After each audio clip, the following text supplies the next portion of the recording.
啱啊畫好未起一步啦，咁啊見到呢一個1號線道嘅南丫北，2號線嘅咧荃灣葵青青英龍啱啱起步之後就稍溪前啦，4號、3號線道嘅十朗漁民龍舟會，5號線道嘅咧就係葵青漁灣立泰龍㗎，咁啊見到呢一場嘅賽事咧都係冇乜邊一隊特別優先咗出嚟喎，見唔到。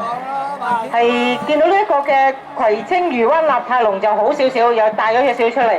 跟住咧就係呢個南丫北娛樂龍啊！呢一場啊，南丫北娛樂龍咬住唔放啊，唔會落後啊！見到南丫北娛樂龍呢度咬住上嚟啊！咁啊跟住呢一個2號線道荃灣葵青青英龍，跟住咧同埋呢一個嘅十朗漁民龍舟會。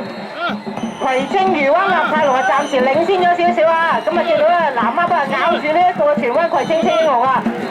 荃灣葵青青英龍有冇機會俾人過咧？荃灣葵青青英龍，南丫北啊一路追緊上嚟咬住佢啦！南丫北同呢個荃灣葵青青英龍啊，過線嘅時候有機會要影相啊，同呢一個荃灣葵青青英，跟住稍微喺少少咧係就呢一個嘅十朗漁民龍舟體育會。